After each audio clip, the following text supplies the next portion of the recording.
मनाली के छोटे से एयरपोर्ट के बाहर की चहल पहल के बीच कुणाल ने अनिका से पूछा, अरे मिस, मिस अपना नाम तो बताते जाओ। इसे सुनकर अनिका ने कुणाल को देखते हुए अपनी आंखों से काला चश्मा निकाला और बड़े ही तेज और कटीली नज़र से कुणाल को देखते हुआ बिना किसी भी हाव भाव धीरे से कहा, अनिका गुलेरिया। कुणाल ये सुनकर दंग रह गया। वो कन्फ्यूजन में खड़ा सोच रहा था कि इस खूबसूरत लड़की ने अपना नाम अनिका क्यों बताया होगा। लेकिन तभी टैक्सी के अंदर बैठी अनिका ने कुणाल के पीछे खड़े ड्राइवर के हाथ का बोर्ड दिखाते हुए कहा, तुम अनिका गुलेरिया को पिक करने आए हो ना। अब तक कुणाल भी अनिका के नाम वाले बोर्ड को देख चुका था। उसने सोचा कि टैक्सी में बैठी लड़की बस वो बोर्ड पर लिखा नाम पढ़ रही थी। इसलिए कुणाल ने आगे बढ़कर कहा, अरे उस मोटी को तो मैं टैक्सी से भेज दूंगा, आप दोनों आराम से मेरे साथ कार में चलिए ना। कुणाल की ये बात सुनकर अनिका ने उसे एक एरोगेंट स्माइल दी और टैक्सी ड्राइवर को टैक्सी चलाने के लिए कह दिया। कुणाल के मुंह पर धुआं छोड़ती टैक्सी रफ्तार पकड़कर कुणाल के सामने से निकल गई। 2 पल के लिए कुणाल मायूस हुआ, लेकिन तभी उसे कुछ याद आया। हड़बड़ाहट में उसने ड्राइवर के हाथ से बोर्ड लिया और ड्राइवर को कहा, तू फटाफट इस टैक्सी के पीछे जाकर मैडम का पीछा कर और मुझे ये बता कि वो कौन सी होटल में रुकी है। और सुन, उन्हें बिल्कुल शक नहीं होना चाहिए। चल भाग। ड्राइवर झट से गाड़ी निकालकर अनिका की गाड़ी का पीछे करने लगा। एयरपोर्ट से मनाली लगभग 1 से 1.5 घंटे का रास्ता था। रिया ने वापस अपने कान पर हेडफोन लगाए और वो टैबलेट पर गेम खेलने में बिजी हो गई। वैसे रिया को देखकर कोई ये नहीं कह सकता था कि वो एक लड़की है। Jeans, sports shoes, T shirt, छोटे बाल और सर पर कैप। रिया की उम्र भले ही छोटी थी, मगर उन पर मॉडल टेक्नोलॉजी का काफ़ी ज़्यादा प्रभाव था। गेमिंग की दुनिया में रिया स्वीट एंजल के नाम से काफ़ी पॉपुलर थी।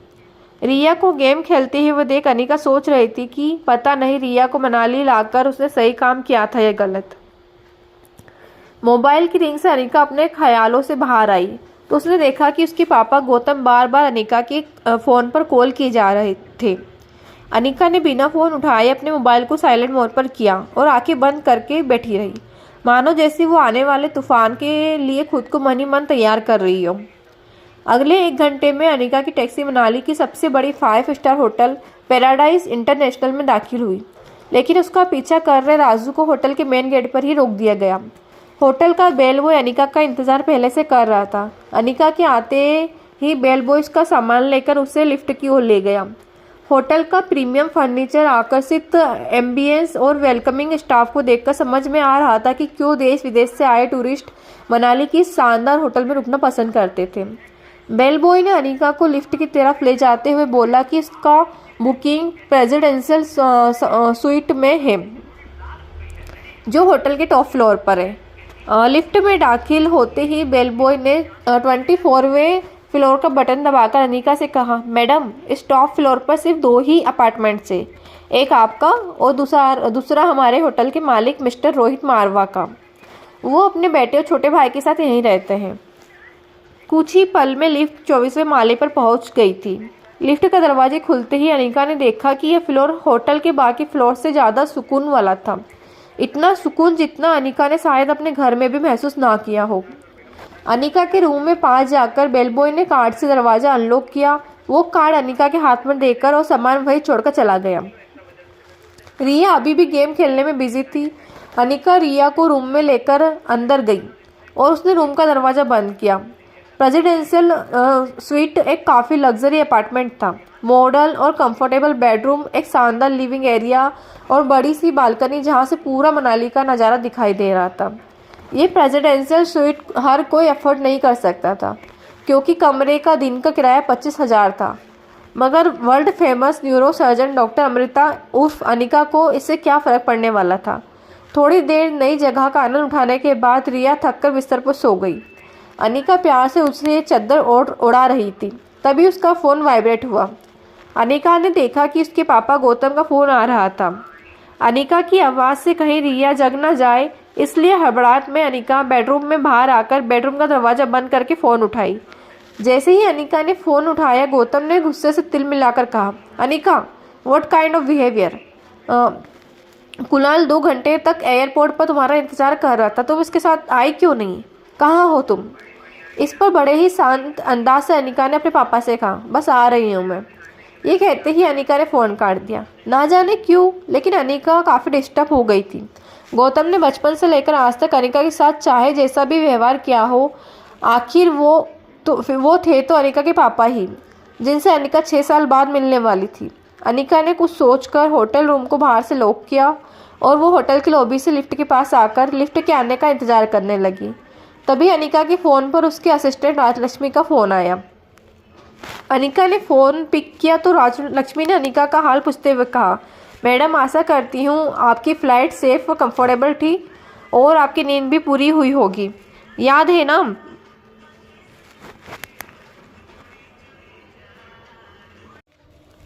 याद है ना, आपको रोज़ कंपलसरी 8 घंटे सोना ही है। अनिका उसकी बात को काटते हुए कहती है, हाँ हाँ याद है। तुम ये बताओ, तुमने मुझे फिर से वही बात बताने के लिए फ़ोन किया है जो तुम पिछले 1 महीने से रोज़ मुझे बताती आ रही हो, या आज कुछ नई बात बताने के लिए फ़ोन किया है? राजलक्ष्मी थोड़ा हिचकिचाते हुए बोली, अरे मैडम, वो फिर से बिजनेस टाइकन रोहित मारवा का मेल आया है। वो अपनी दादी माँ का इलाज देश की सबसे बड़ी न्यूरोसर्जन डॉक्टर अमृता यानी कि आपके पास करवाना चाहते हैं। इस वक्त वो मनाली में ही है और आप भी मनाली में हैं, तो मैंने सोचा क्या मैं अपॉइंटमेंट फिक्स कर दूं? लेकिन तभी अनिका ने कड़क शब्दों में कहा, बिल्कुल नहीं। ये बड़े लोग अपने बुजुर्गों की चिंता का सिर्फ ढोंग करते हैं। इनका असली मकसद तो कुछ और ही होता है, बुजुर्गों की प्रॉपर्टी, बिजनेस या और कुछ। हमें इन लोगों से दूरी रहना चाहिए। और वैसे भी मनाली आने के पीछे मेरा मकसद कुछ और है। उस मकसद से मैं अपना ध्यान नहीं भटकाना चाहती हूँ। और हाँ राजलक्ष्मी, ये मत भूलो कि मैं इस वक्त ऑफिशियल लीव पर हूँ। राजलक्ष्मी अनिका के असिस्टेंट ही नहीं बल्कि उसकी दोस्त भी थी, इसलिए उसने अनिका का मूड लाइट करते हुए कहा, okay ma'am, as you wish. मगर एक बात बता दूं, मैंने सुना है ये रोहित मारवा की पर्सनैलिटी काफ़ी डैसिंग है। टॉल, डार्क, हैंडसम, और हाँ इतनी सी उम्र में इतना बड़ा बिजनेस टाइकन। देश की काफ़ी लड़कियां उनसे सिर्फ बात करने को, मर मिटने को तैयार होती है। और आप ये रोहित आपसे खुद मिलना चाहता है और आप उसे अवॉइड कर रही हैं। अगर लाइफ में थोड़ा सा रोमांस आ ही जाता है तो इसमें नुकसान क्या है? बाकी आपकी मर्जी, सोच लो। रोहित का फ़ोटो भेजूंगी। अनिका समझ गई थी कि राजलक्ष्मी अब उसकी टांग खींच रही थी। तभी अनिका ने लिफ्ट को ऊपर आते ही देखा। राजलक्ष्मी से जल्दी जल्दी में कहा कि अगर ऐसा है तो तुम एक काम करो, तुम ही उसे डॉक्टर अमृता बनकर मिल लो। वैसे भी यहाँ डॉक्टर अमृता को चेहरे से कोई नहीं जानता। यहाँ तो मैं सिर्फ अनिका गुलेरिया हूँ। अब चलो फ़ोन रखो। लेकिन राजलक्ष्मी ने भी जल्दी जल्दी में बोला, ठीक है, hope you enjoy your vacation. और हाँ, रोहित की फ़ोटो भेजूंगी, एक बार देख जरूर लेना। इसके पहले कि राजलक्ष्मी अपनी बात पूरी कर पाती, अनिका हंसते हुए फ़ोन काट देती है।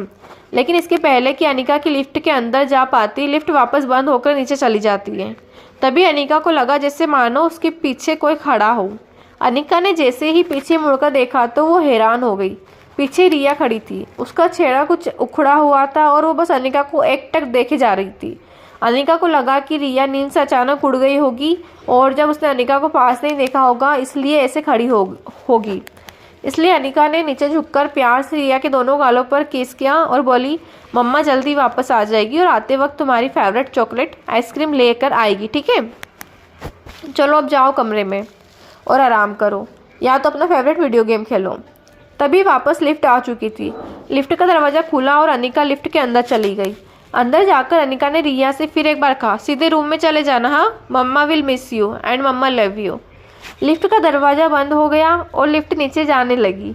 बाहर जाने की जल्दी में अनिका एक बात भूल रही थी कि उसने अपने कमरे का दरवाज़ा बाहर से बंद किया था। फिर भी रिया रूम से बाहर कैसे आ गई थी?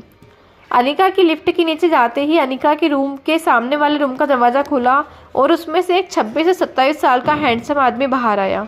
ब्लैक चमकीले leather shoes, black trouser, white shirt और ब्लैक ब्लेजर। किसी रियासत के राजकुमार से बिल्कुल कम नहीं लग रहा था वो आदमी।